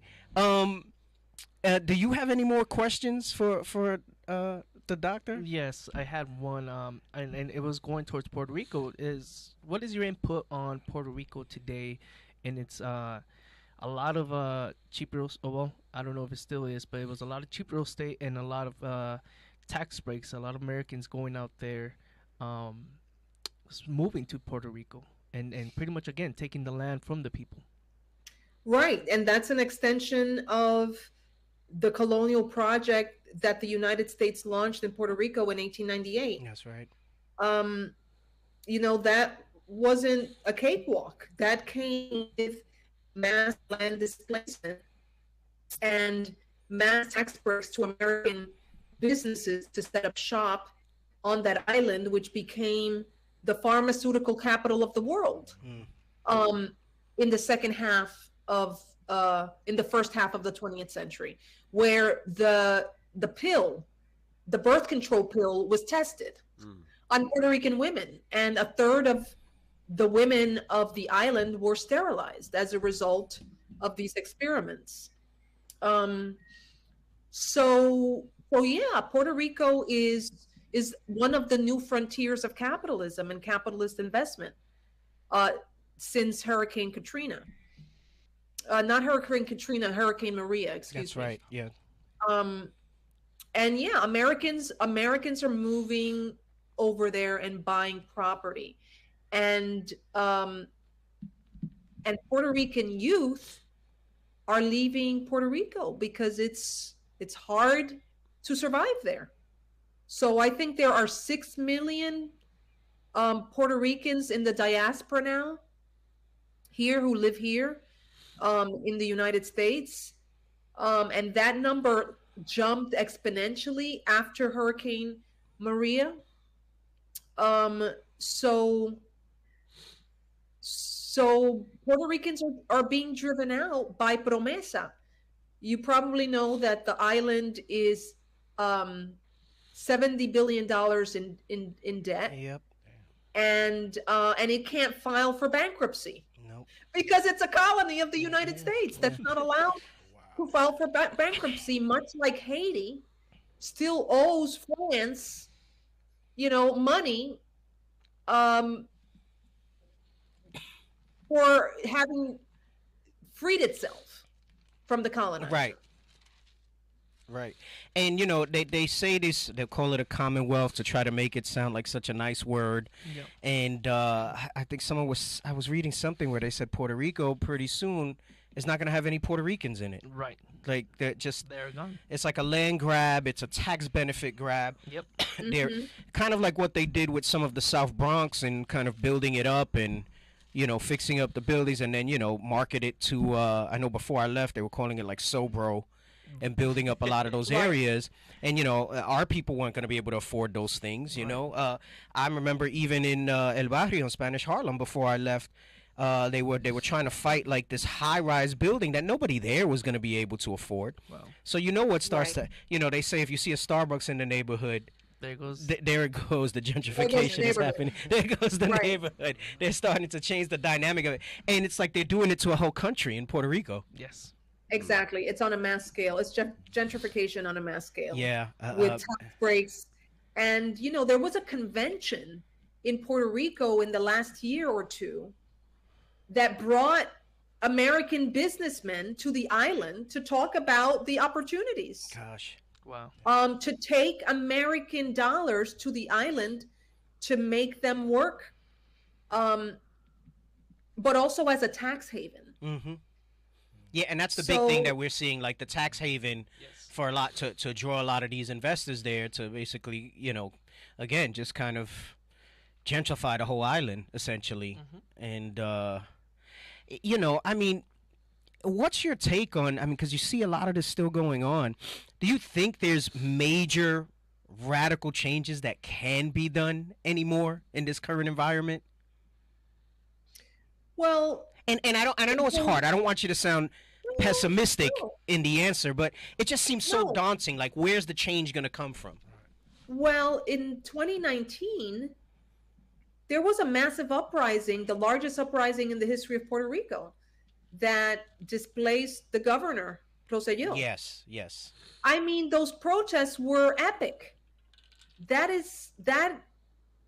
hadn't been seen before. And the independence flag, which is the light blue, the baby blue flag, was known everywhere. That was a completely new development in the history of Puerto Rico. So,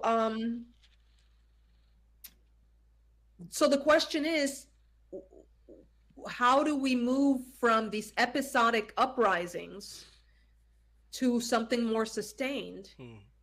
And that's, you know, that's going to take a combination of forces, objective conditions, plus the subjective interventions of organizations and leaders in the world to transform society, both in Puerto Rico and the United States and beyond. It's a combination of things. It's conditions, but it's also the decisive actions of people to be about change 24/7. Right, that 24/7, that commitment. Right? Exactly, it's that 24/7. I like that term. I'm going to use 20 instead of 24/7. I'm going to use 25/7. Right, well, that's directly from the Young Lords. Oh wow, look at that! In the Black Panthers, even more. I'm going to use it now. That's incredible. Hey, producers, did we get any callers? Is everybody being shy? No? Can you guys talk to me in the booth? You hear me, sir? Yes. Okay, I'll praise it. We got one call, but she just wanted to let us know that she posted her question in the comments. So let her know that we're gonna make our way to the comments. What was the question in the comments? Did you happen to catch it so we can ask it? She didn't tell us specifically what her question was. Oh, she just gosh. kind of rambled a little bit. Okay, all right. It is what it is. Well, tell your listeners to go out and buy the book. Oh, I was going to tell you, many were commenting that they want to buy the book. So, absolutely. And like I said, I have it. I'm going to start reading it. I have some opportunity coming up where I can get into it a little bit. I bought it as a Kindle version on purpose so I can read it on the go. Right. I do prefer pages in a book, but just the way my schedule is, having it in the phone would make it a little more conducive to go through it. I am very excited to go. I know it's like 400 plus pages, so I know there's a big book. Yeah, it's a big book. It's a long book, but it's written in a very engaging manner. Oh, I can imagine. It was a very engaging interview. I mean, you know, I always get a little nervous with interviews because I'm not sure how much the guests are going to speak when you ask these questions. And from the outset, it was fantastic. I can tell from your intro that we were going to have a good interview here. Yes. Well, listen, tell your listening audience to buy the darn book. It's in a soft cover now. It just came out in soft cover. Awesome. But mostly, I want you to get the book so that you can read it. Yeah. Because I am the human being I am today because I wrote this history and I learned about it. Yeah. It will change your life. The reason why I've been able to spend so many years thinking and writing and researching the Young Lords is because the history is incredible. Yes, it's not believable. Wow. If I hadn't actually found the documents to prove what the Young Lords were telling me in their interviews. So, for example, the Young Lords went to a military site here in New Jersey. They went to Fort Dix because a soldier wrote to them and asked the young lords to be present at his court martial. Oh, wow. Wow. And at the court martial, the young lords fought the military police. And I was like, so Richie Perez, a young lord who's deceased now, told me the story. He's the only one who told me the story. I asked the other young lords, and they were like, oh, yeah, that happened. But as a historian, you can't take Richie Perez's, story at face value. So I had to find evidence of that, and I found it.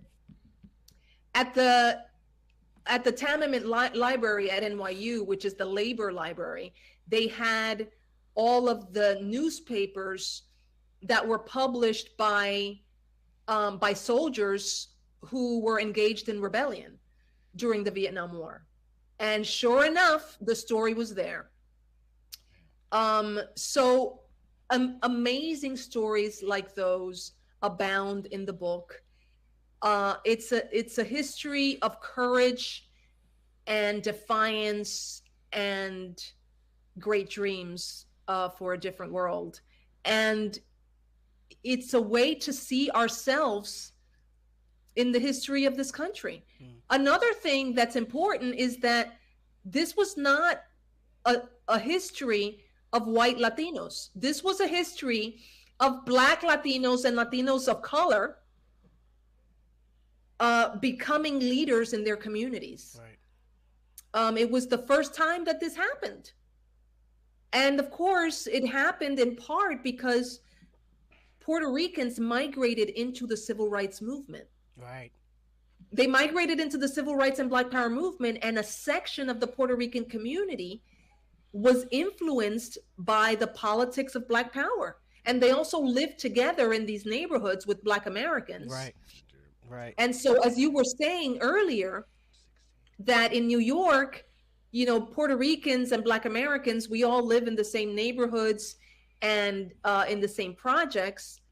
Well, something like 25 to 30% of the membership of the Young Lords was composed of Black Americans. Wow. Because people lived in the same neighborhood. Yeah. Yeah. I tell people out here all the time, I was like, it's different because, you have that Black-Mexican divide on the West Coast, and there's obviously some animosity there. And I say, I don't know what that is because it wasn't like that for me growing up in the Bronx. Like, But you know what? There's a similar story with the Black Panthers. There were a lot of Latinos in the Black Panther Party, but that history hasn't been told. No. And I firmly believe that's by design because there's that whole, it's one thing to have all Black America unite, but now you're taking, the so-called Latino and even the indigenous, you had the AIM movement as well, which we didn't get too much into as well. I mean, and even though Latinos to me are indigenous as well, I think a lot of times that goes kind of unaddressed. We say indigenous and we only think, so-called Native Americans. But I mean, this side of the world, I mean, we were indigenous to this. So I think that's profound. There's one question here, and I would like the answer to it because you did say how Cha-Cha was your favorite. You said there was a lot of great interaction with him, but someone in the audience asked, why was he your favorite? What was it in particular that made him your favorite to interview and engage with? Okay, so you have to read chapter 1. Okay. To understand why he was my favorite. So when you read the book, please email me about it. Okay. But Cha-Cha has a beautiful sense of humor. He's self-effacing. He has a lot of passion. But he's understated. So he's a leader who doesn't have a lot of ego. And he's always making fun of himself. And he's endearing. I mean, he's just such an honest human being who ultimately wants to be a better human being. And he wants his people to do better. It's just beautiful. Another thing is, and this is the argument I made at the end of chapter 1, which is that Cha-Cha Jimenez and the Young Lords are remembered today because they made common cause with the most demeaned and the most persecuted organization in the United States, the Black Panther Party. Yeah. The folks that immigrants or migrants don't want to touch with a 10-foot pole. But because the Young Lords was a gang, they didn't have an iota of middle class respectability in them. And it was automatic that they were going to make common cause with the Black Panthers. No argument. That was not the case in New York.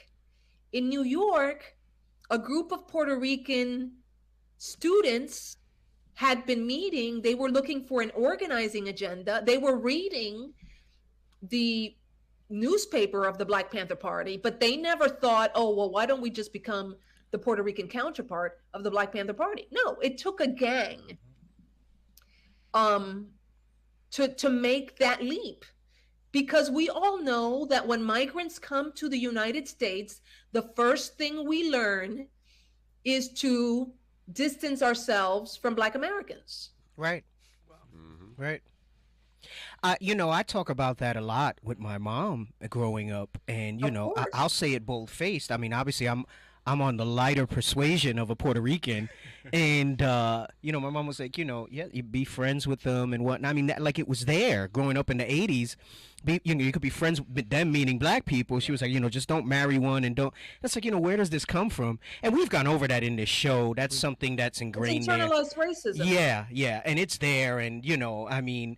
I'm thankful I never let that set in me, but it's like, where does that come from? And gosh, it's just so part of the machine, the socialization that happens when you come here, and that's part of it, like they push that on a lot of people, and some people are persuaded. Migrants and immigrants, they have to deal with a lot. Yeah. They're outsiders in this country. They're foreigners. Even Puerto Ricans who are citizens are perceived as foreigners. Oh, yeah.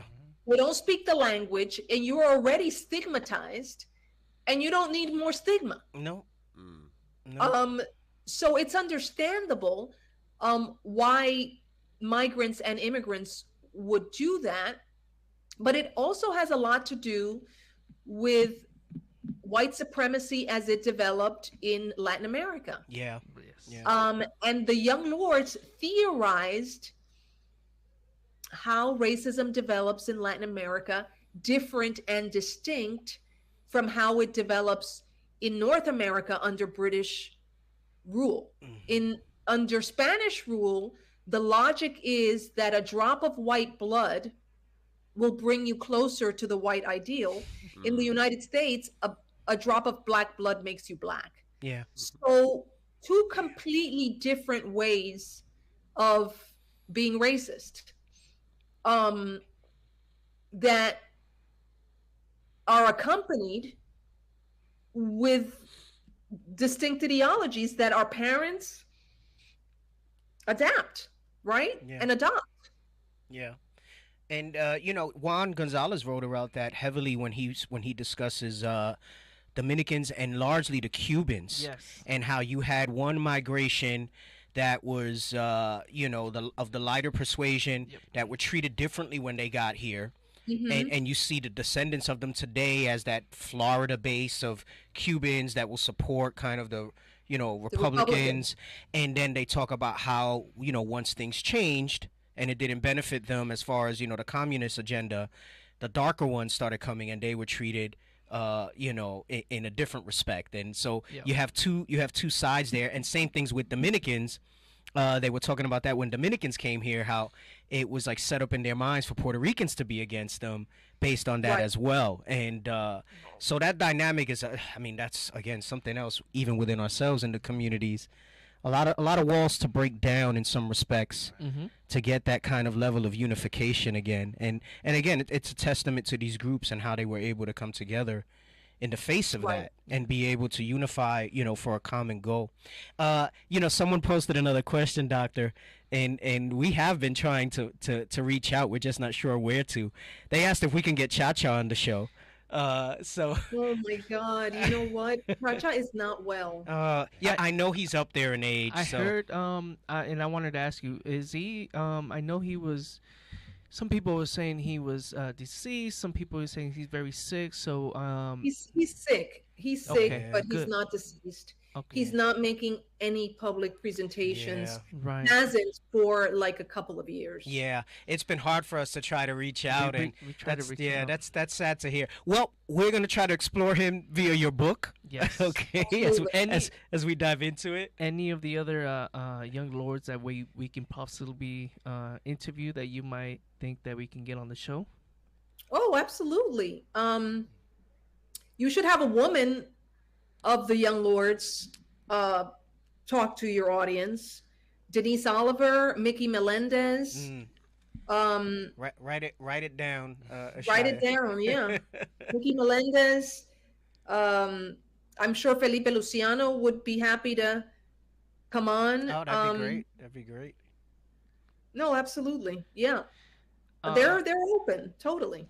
I got two things. Two things. So number one, any sneak peek of any future projects that you might be working on? I know you're very heavily into Mumia Abu Jamal, and I was looking into that a lot, and it's very interesting. And I did see your interview with that. I don't care what her name is. That white lady on the news. Oh my God, that woman on Fox. Yeah. Yes. But any other projects that you are working on? Any future big projects like this one you had? Well, I'm in the process of identifying my new project, but I think I'm going to try to make heads or tails of those handshoe files, the 1 million surveillance records of New Yorkers compiled by the NYPD between 1954 and 1971 or 72. So that's my new project. Figuring out the relationship between that and American democracy. This is mass surveillance.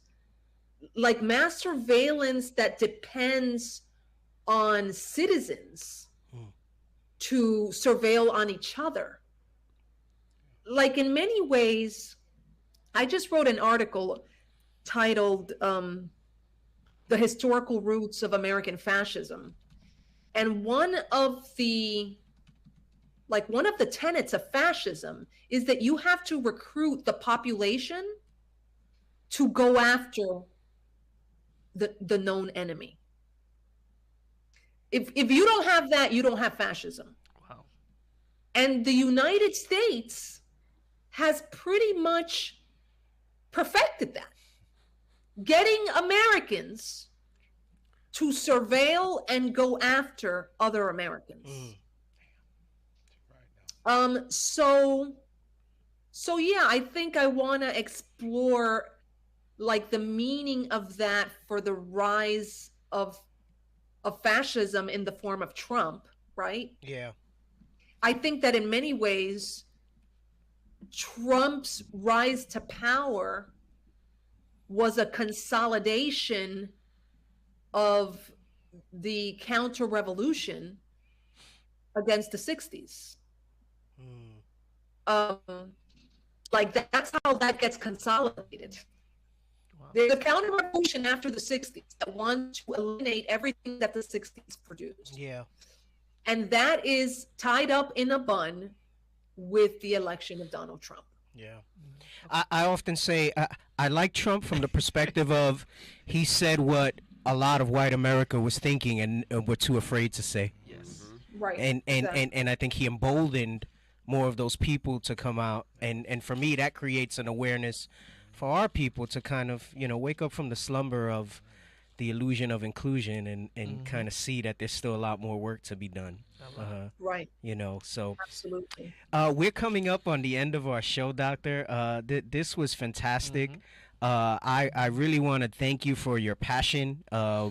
I can tell this is a very important topic to you. I mean, you said it even in yourself. It kind of transformed your way you saw things. You weren't aware of it. I mean, I think there's so much more we could potentially say. we will most certainly keep in touch with you. I'd like to read the article that you have, so maybe I don't know if you have a link to it. I'll definitely send it to you. Yeah. It's short. It's not as long as the book. It's short. No, please do. And no, I'm going to dive into the book. It's just been a busy several months for me right now, but like I said, I have some time coming up, and I'd like to use these different books as reference for the show. Like I said, we did Juan Gonzalez's book and documentary, Harvest of Empire. We did War Against All Puerto Ricans. Right. So I'm looking forward to kind of diving into your book, because again, there's not a lot written out there about the young lords. So to have such an expansive work done on it, I'm very much looking forward to it and using it for our audience, and to kind of bring that out and bring it forth as well. So I'm going to hold you to it. Oh, then great. and maybe we could have a follow up and speak a little more in detail in regards to the book. So I'm very much looking forward to reading it and applying it for our audience. And we have a lot of people there. Can we put the book up for the audience? Put the picture up again of the book and the title, so they can go look. Some people said they're going to go buy it after the show. All right, scroll so they can see. Scroll down. So that's it on the right. All right, this is Dr. Fernandez on the left. The book is on the right. All right, The Young Lords, A Radical History. All right, I love that picture. Yeah, that photograph of the young lords is really I love it. It's just it reminds me, of me growing up in the Bronx. I mean, in the 80s, it was still relatively like that, and you might not have seen the same level of activism, but it brings back and evokes memories of that time. But thank you again so much. We really truly value it. A lot of people have been posting how it's been a very positive experience for them, and we're always seeking to kind of bring out, we say, kind of a hidden history that's not there. Yep. And this certainly fulfilled kind of the aim of our show that we do weekly here. Yes. So thank you again, Doctor. I appreciate it. Thank you for the invitation and for the engaging conversation. I appreciate it. And we'll be in touch, and hopefully we can do a follow-up down the line. Yes. Absolutely. All right. Take care. You have a good evening. I know it's late on the East Coast there, so thank you again. Thank you. Good night. Good night. Good night. Good night. All right, guys, did you disconnect? We'll do our closeout here. Wow, that was I think that was great. It was. Hey, the Dr. Sanchez one was great. I think these interviews are fantastic. They're a little slow to come by. Yeah. It's hard to reach these people and get in touch, but all praises to the Most High for the team that's looking for us always to bring things forth. We've been wanting to get somebody that can speak intelligently to the young lords for a long time. We've been trying to get some of the young lords themselves. We've been trying to get Chacha Jimenez. I actually called, and because there was a website and with his number and I think maybe his assistant, and I called and I asked, can I get in contact with Chacha Jimenez? Not directly, but I said we would like to interview him for our radio show, our podcast. This was maybe 10 months ago. Yeah, this is a while. Well, now we know why. She said for the past couple years he hasn't really been making appearances and whatnot. So, but hey, maybe we have some connections now to get some of these other young lords, the New York-based ones, to maybe get on the show. I think that would also be edifying to speak with some people who are kind of boots on the ground and dealing with that. So 25/7. And I believe Denise Oliver was the sister that she said was Judah. Basically. She's there right there on that picture. Yeah, she's that one right there on holding the radio. That's Denise Oliver. Yeah. So and then that's Gonzalez. What's the name? On the left hand side with the Juan Gonzalez. Yep. On the left hand side. Yeah. That's Juan Gonzalez. That's Juan Gonzalez right there. Yep. Yeah, he looks the same. Yeah. He haven't really aged much. Looks the same. No, above the one with right the there with beret. The beret. Yep. On the left hand he's side. On that. He's on that news show that a lot. That Democracy Now. Yeah, he features a lot on that show with the Edomite woman. And he features a lot talking about. We've used segments from that on the show to discuss certain things. So, hey, we pray that the show was edifying. We'll probably have some follow-up commentary as a recap when we do our next show next week, Lord's will. So we might spend a little portion just kind of going in. There was a lot of opportunity for biblical references, but I didn't want to interrupt her flow in what we were bringing out. I took some notes. I know all of you had some thoughts. Keep those, and we could spend some time next week. See, I'm going to say we're going to do 2 topics, but we're not. Watch us just talk about this the whole next show. We have to. We have to, Kev. I don't know. Like, look, I'm like so overwhelmed with like the history because it's crazy, bro. Like, imagine them wanting to go to what she was talking about the beach. I don't know, Kev. Yeah. I'm just no, and overwhelmed listen. with I think maybe to some of those that are newer in this walk will see something like that and say, "Well, that's insignificant. So what? They got to get on the beach." Right. You have to understand the motivation, the desire that drives that type of behavior. You know what stood out to me when she says these guys went and showed up to this guy's court martial, this brother's court martial, and fought the military. Because you got a lot of brothers and sisters that are afraid to go to certain areas to preach, that are afraid to go and kind of bring this information out to people in certain areas. And I've said this before. We always say what really was lacking in the decline of a lot of these groups is that they didn't have the Bible as their foundation. Exactly. One thing we didn't speak about, and we'll talk about next week, Lord's will, when we do our commentary for the show, there has to be a behavior change and a sustained one. And that's where the Bible and the law, statutes, and commandments come into play for our people.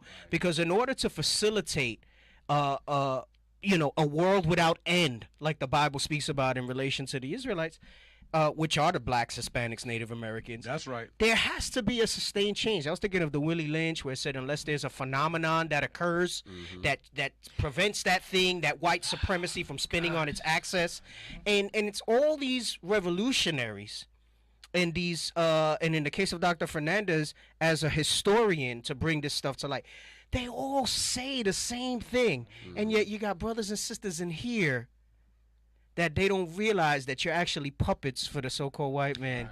I was getting cut in what you regurgitate and in what you say. You know, remember I said I'd like to build to a class that's been in my spirit to do for a while about casual believers. I was thinking about it the other day about the levels of believers and how everybody's not in the same situation in here, and very few are going to be that 25/7 type of person, like she said. Very few are going to do that. And you know, Bishop said it at men's conference. There's a war. Right. We're at war. And what's amazing about this is that we have a leader that they can't touch, they can't discredit. And that's Christ. That's right. And that example. So this is where there's staying power in this. But it's not to say there's not something to take from the template of what these groups did, which we see that in IUIC and we see that in the Bible and what we're bringing forth. So again, a lot I think for us to kind of dialogue about next week. We're going to have both of them on again? Yeah. We should have both of them because they were here. All right. I know you guys are supposed to alternate, but we'll have both of you on so that we can go through it and speak your thoughts. So write your notes, speak your thoughts.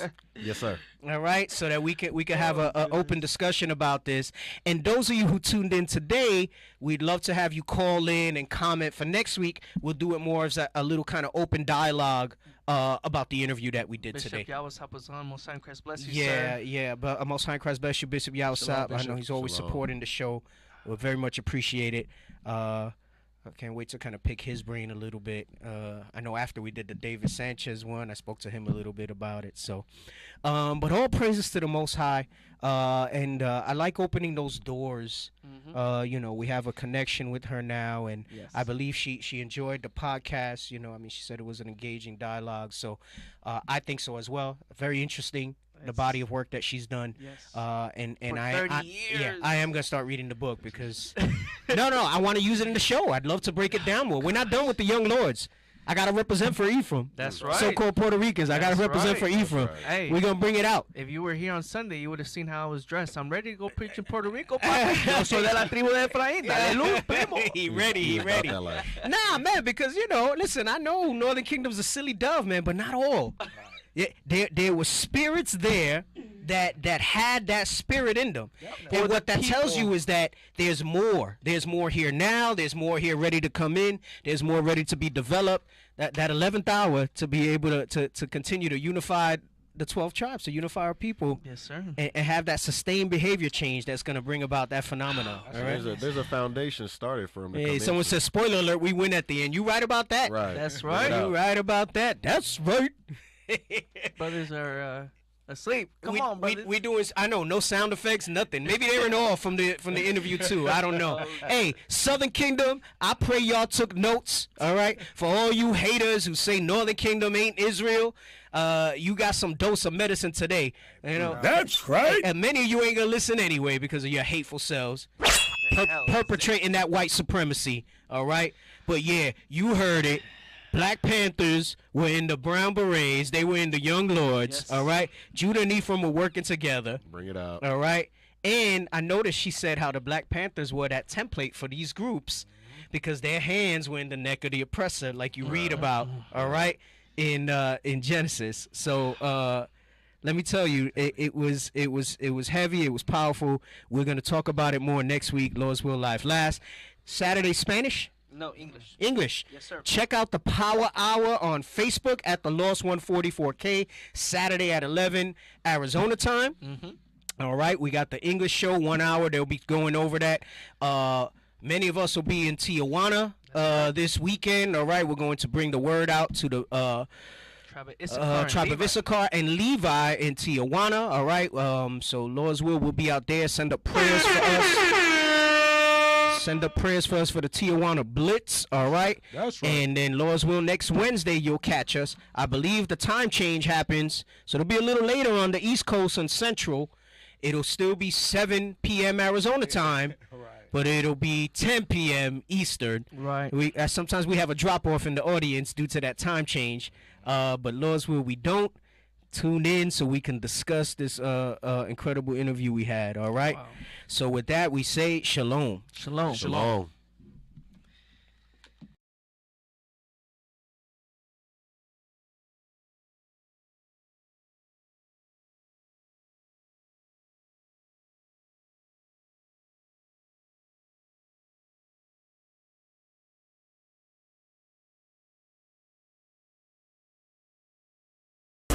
We back. Israel is back. We got back. The nations running scared because Israel is back. All lies on us because we keeping them laws. When the Lord return, Babylon will fall. Precept solid. We got them on lock. God's chosen people with Christ as our rock. Israel is back. We back. Israel is back. We back. You heathen, get ready for our whip to crack. Damn.